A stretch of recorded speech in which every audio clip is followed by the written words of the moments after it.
갈보리 언덕 7번째 강해합니다. 제7장 티와 들보. 그 친구의 눈에 무엇인가 들어있구나. 그것은 예수께서 말씀하신 대로 아주 작은 티에 불과하지만 그것이 제거될 때까지는 참으로 고통스럽고 그 친구를 안절부절하게 만듭니다. 그 티를 제거하기 위해서 우리의 최선을 다하는 것은 한 친구로서의 우리의 마땅한 도리입니다. 우리가 최선을 다해서 그 티를 제거하는 데 성공했을 때 그 친구는 우리에게 대단한 사의를 표할 것입니다. 그런데 입장을 바꾸어서 그가 최선을 다해서 우리의 눈에 들어있는 티를 제거해주는 수고를 아끼지 않은 경우 우리 역시 그에게 감사해야 할 것입니다. 마태복음 7장 3절. 그리고 왜 너는 너의 형제의 눈 속에 있는 그 티를 눈여겨보나 너 자신의 눈 속에 있는 그 들보를 숙고하지 못하느냐. 그리고 왜 너는 너의 형제의 눈 속에 있는 그 티를 눈여겨보나 너 자신의 눈 속에 있는 그 들보를 숙고하지 못하느냐. 혹은 어떻게 너는 너의 형제에게 나로 하여금 너의 눈에서 그 티를 빼내게 하라고 말하겠느냐. 그런데 눈여겨보라. 들보가 너 자신의 눈 속에 있는데도 그리 하겠느냐? 5절. 너 위선자여 먼저 그 들보를 너 자신의 눈 밖으로 내던지라. 그러고 나서 너는 너의 형제의 눈 밖으로 그 티를 내던지려고 명징하게 볼 것이다. 확실하게 본다고 말해. 명징이라고 해서 밝게 정확하게 본다는 겁니다. 이렇게 생각해 볼 때 마태복음 7장 3절부터 5절의 들보와 티에 관한 유명한 구절의 참된 뜻은 다른 사람에게 있는 허물을 제거하려는 우리의 노력을 금지하는 것이 아니고 오히려 그 반대입니다. 즉 어찌하든지 상호간에 서로의 허물을 제거하는 수고를 아끼지 않아야 한다는 명령입니다. 그러므로 그 구절의 첫째 되는 강조점은 비난하기 좋아하는 것을 정죄하는 데 있는 듯 합니다. 그러나 남을 비난하기 좋아하는 것이 우리에게서 제거되는 때에 그 후에야 밝히 보고 형제의 눈 속에서 티를 빼리라는 말로써 그 구절은 끝이 납니다. 신약의 말씀에 따르면 우리는 다른 이웃을 지극하게 돌보아 주도록 되어 있습니다. 즉 이웃의 시력을 상하게 하고 그의 감사의 기도를 방해하는 티를 우리 눈에서 우리는 최선을 다하여 기꺼이 제거해야 하는 것입니다. 우리는 서로 권면하고 서로 강권하고 서로의 발을 씻어주며 서로 권하여 사랑과 선행을 베풀도록 되어 있습니다. 우리 안에 부음받은 예수의 사랑은 이런 식으로 우리의 형제를 돕지 않고는 견딜 수 없게 할 것입니다. 하나님의 인도하심을 받아 겸하게 서로 면책한다고 하면 우리의 자원하는 봉사를 통하여서 무슨 축복이든지 많은 다른 사람들에게 임하고야 말 것입니다. 하나님의 형제단의 한 남루한 스위스 사람이 산맥을 넘어 스트라스부르크에 이르렀습니다. 그는 그 도시의 유명한 설교자인 타울레르 박사의 교회를 찾았습니다. 그는 말하기를 타울레르 박사님, 당신이 하나님과 세상과 이 도시를 위해서 가장 큰 일을 할 수 있으려면 먼저 죽으셔야 합니다. 당신 자신과 당신의 재능들과 당신의 인기와 심지어는 당신 자신의 선행에 대해서까지 철저하게 죽으셔야만 합니다. 그래서 당신이 주님의 십자가의 깊은 뜻을 깨닫게 되었을 때 당신은 하나님과 사람으로 더불어 새 힘을 얻으실 수 있습니다. 한 미천한 기독교인의 겸허한 면책은 타울레르 박사의 생애를 바꿔 놓은 것입니다. 그는 참으로 죽는 것을 배웠습니다. 그래서 루터의 종교개혁을 위한 길을 놓는데 크게 한 몫을 담당케 되었습니다. 마태복음의 바로 이 구절에서 주 예수께서는 우리가 이러한 봉사를 서로를 위해서 어떻게 할 수 있는가를 우리에게 가르쳐주고 계십니다. 첫 번째, 무엇이 들보인가? 들보란 것은 그 문의 그 상인방 그 가로로 된 그 나무 그 있잖아요. 그것을 보고 들보라 그런 겁니다. 첫째, 주 예수께서 말씀하시는 것은 우리 자신의 눈에 길다란 통나무 같은 들보가 있는데도 상대방의 눈 속에서 톱밥 같은 적은 티를 빼내려고 하는 시도가 유감스럽지만 있을 수 있다는 것입니다.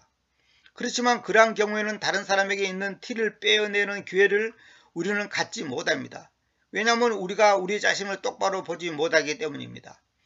어떠하든지 간에 그렇게 하려고 시도하는 것은 완전한 위선입니다. 그러면 예수스님께서 뜻하는 바 다른 사람의 눈 속에 있는 티란 무엇일까요? 그것은 그에게서 우리가 가려낼 수 있는 흠을 말합니다. 또한 우리에게 그가 거슬러 행한 어떤 행위나 그가 우리에게 대해 취한 어떤 태도일 수도 있습니다. 그러면 주 예수께서 뜻하신 바 우리의 눈 속에 있는 들보란 무엇일까요? 내 생각에는 우리 눈 속에 있는 들보라는 것은 다른 사람의 티에 대한 우리의 비정한 반발 행위를 가리킵니다. 우리 눈 속에 있는 들보라는 것은 다른 사람의 티에 대한 우리의 비정한 반발 행위를 가리킵니다. 분명히 상대방에는 잘못이 있습니다. 그러나 그 잘못에 대한 우리의 반발 행위 역시 잘못인 것입니다. 그에게 있는 그 티는 우리 안에서 원한, 냉정, 비판, 비통함, 악담 또는 악의 등 근본적인 악인 비정의 여러 형태의 제약들을 유발시킵니다. 그런데 주 예수께서 말씀하신 대로 우리의 그러한 반발적인 잘못은 그것을 유발시킨 사소한 잘못, 어떤 때는 거의 무의식적인 것임, 그 사소한 잘못이 거의 무의식적인 것이라는 거죠.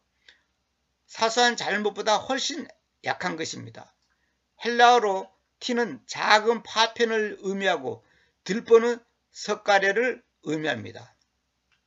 이러한 비유를 들어서 주 예수께서 우리에게 가르쳐 주시고자 하는 것은 상대방의 잘못에 대한 우리의 비정한 반발을 마치 적은 파편에 대해 커다란 석가래와 같다는 사실입니다. 우리는 상대방에게 손가락질을 하면서 그것은 내 잘못이야 라고 말할 때마다 우리의 세 손가락이 역으로 나를 가리키고 있음을 알아야 합니다. 상대방의 손가락을 한 손가락하고 지적하면 나머지 세 손가락은 나를 가리킨다 그 말입니다. 하나님께서는 우리에게 잘못이 있을 때마다 여러 번 우리에게 공유를 베풀어 주셨습니다. 그런데 우리는 우리의 위선 가운데서 상대방의 잘못을 따지려 합니다. 그러나 그때 하나님은 우리의 가슴속에서보다 더 악한 이 위선적인 잘못이 있음을 보십니다. 우리 가슴속에 보다 더 악한 이 위선적인 잘못이 있음을 보십니다. 그러나 들보란 필연적으로 어떤 폭력적인 반발의 행위인 것만은 아닙니다. 갓 품은 초기의 원한도 들보입니다. 금방 품은 초기의 원한도 들보다 그 말입니다. 이는 마치 한 가닥의 박정한 생각이나 언뜻 내비친 비정한 비난이 들보인 것과 마찬가지입니다. 이런 들보가 우리의 시야를 어지럽힐 뿐입니다. 그래서 우리는 결코 우리의 형제를 하나님의 사랑을 받는 본래의 그 모습대로 볼 수가 없게 됩니다. 우리의 심중에 그 들보를 지니고서 우리의 형제에게 말을 건넨다고 하면 그로 하여금 우리 형제에게 대해 똑같은 굳은 자세를 취하게 하고 말 것입니다. 왜냐하면 너희의 헤아리는 그 헤아림으로 너희가 헤아림을 받을 것이라는 말씀은 곧 인간관계의 법칙인 것입니다. 인간관계의 법칙이라는 것이 남을 이렇게 헤아리는 그 헤아림으로 내가 도리어 헤아림을 받는다 그 말입니다. 두 번째, 들보를 갈보리로. 먼저 내 눈 속에서 들보를 빼어라. 바로 그것은 우리가 해야 할 첫 번째 일입니다. 상대방에 대한 우리의 비정한 반발 행위가 죄임을 우리는 인식해야 합니다.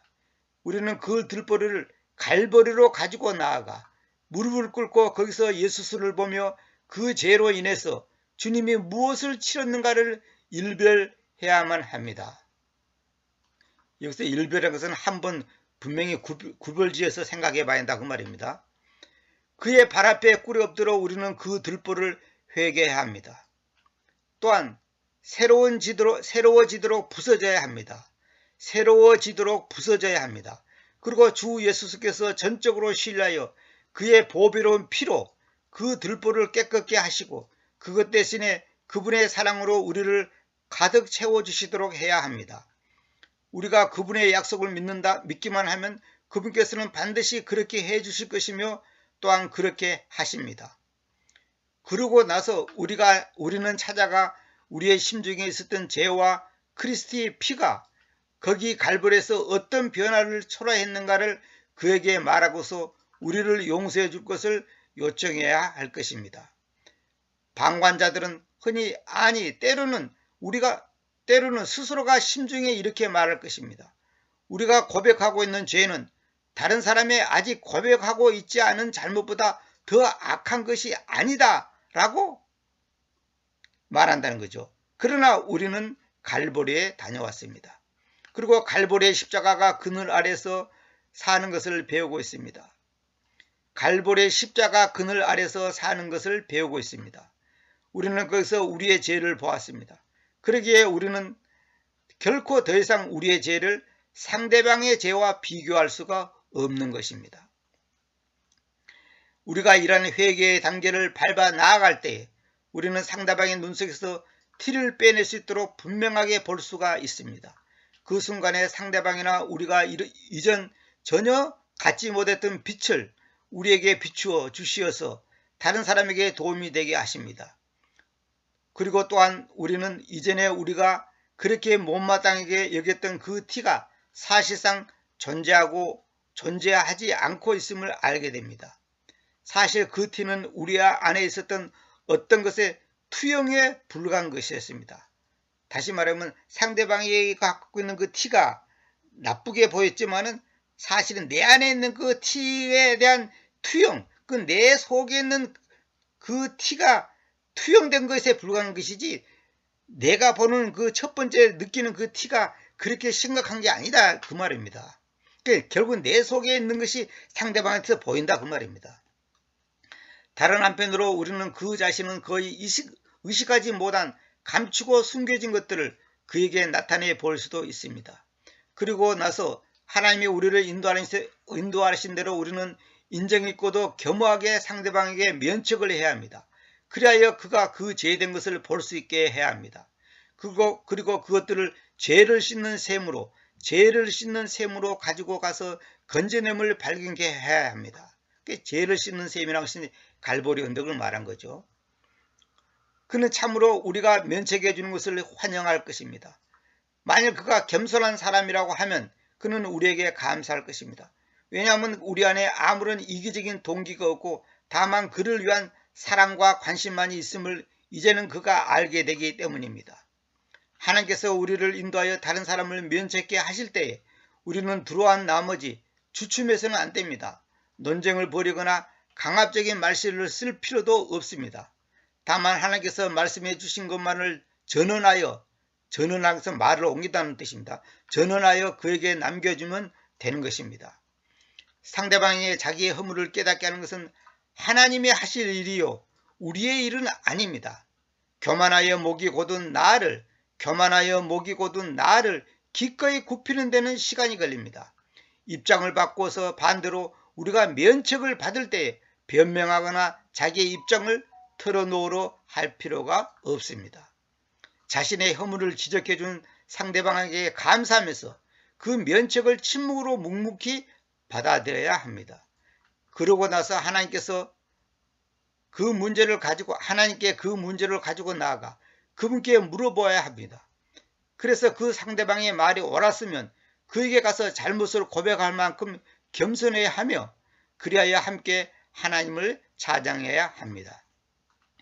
우리가 서로를 필요로 한다는 것은 의심의 여지가 없습니다. 우리는 우리에게 이르는 하나님의 통로의 수단으로서 상대방을 준비해 두고 있지 않는 한 우리 자신이 결코 볼 수 없는 눈에 보이지 않는 결점들이 우리의 전생애에 있는 것입니다. 여기까지입니다. 그러니까 이 강의가 결국 내용이 뭐냐면 상대방의 잘못을 지적하는 것은 괜찮은데 그래서 사랑의 마음으로 겸손하게 지적해야 된다는 것. 또 반대로 상대방이 내 잘못을 지적할 때도 그걸 겸손하게 받아들일 줄 알아야 된다는 거죠. 근데 상대방의 조그만 티를 들보처럼 확대시킨다든지 내게 있는 들보같이 큰 잘못을 티처럼 조그맣게 약하게 말한다든지 그래서는 안 된다는 거죠. 있는 그대로 솔직하게 인정할 건 인정하고 또 상대방을 지적할 때도 사랑의 마음으로 사랑하는 마음으로 비난하는 마음으로라든지 정죄하는 마음으로 그런 태도로 하면 안 되고 사랑하는 마음으로 겸손하게 지적을 해줘야 되고 상대방이 내게 잘못을 충고할 때 그것을 겸손하게 또 받아들일 줄을 알아야 한다는 거죠. 그것이 바로 겸손한 사람이고 자아가 죽은 사람이다 그 말입니다.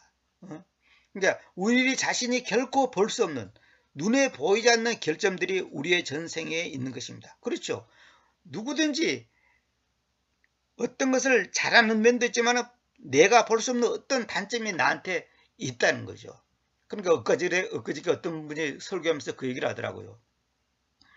자기는 세금을 절대 떼먹지 않는다는 거죠. 또 자기는 그 뭐랄까 실수를 안 한다는 거예요. 근데 나중에 보니까 그 사람이 어떤 실수를 하냐면 주차장에서 장애자들이 주차해야 될 곳에 자기가 차를 대놨다든지 아니면 그 외에 사소한 그 잘못들이 많이 발견된다는 거죠. 그러니까 결론은 뭐냐? 완전한 인간은 없어요. 그러니까 서로가 서로를 세워주고 지적해주고 고쳐주고 상대방의 얼굴에 뭐가 묻었는지 나는 못 보잖아요. 그러니까 상대방이 지적해줄 때 그것을 받아들일 수 있어야 한다는 거죠. 그것이 바로 여기 아까 말한 것처럼 여기 뭐죠? 새로워지도록 부서져야 한다 그죠. 그러니까 내가 그걸 받아들이지 않는다는 것은 아직 내가 부서져 있지 않다는 뜻이죠. 그러니까 상대방도 마찬가지고 그러니까 서로가 서로를 세워주고 서로가 서로를 고쳐주고 이 상부상조하는 그런 자세가 꼭 있어야 한다는 거죠. 그것이 안 되면 안 된다는 거죠. 그것을 하는 방법은 뭐냐? 그리스도의 피가 거기에 갈보리에서 어떤 변화를 초래했는가를 그에게 말하고서 우리를 용서해 줄 것을 요청해야 합니다. 결국은 뭐냐면 갈보리 언덕으로 내가 갈 때 나 자신도 죄인이고 상대방도 죄인이니까 피차가 서로가 서로에게 잘못을 고백하고 인정하고 받아들이고 겸손하게 그것을 할 때 바른 인간관계가 된다는 거죠. 여기 있잖아요. 인간관계의 법칙. 그러니까 상대방의 것을 지적하면 그것이 곧 나한테도 지적을 당할 수가 있다는 거죠. 피차가 마찬가지라는 거죠.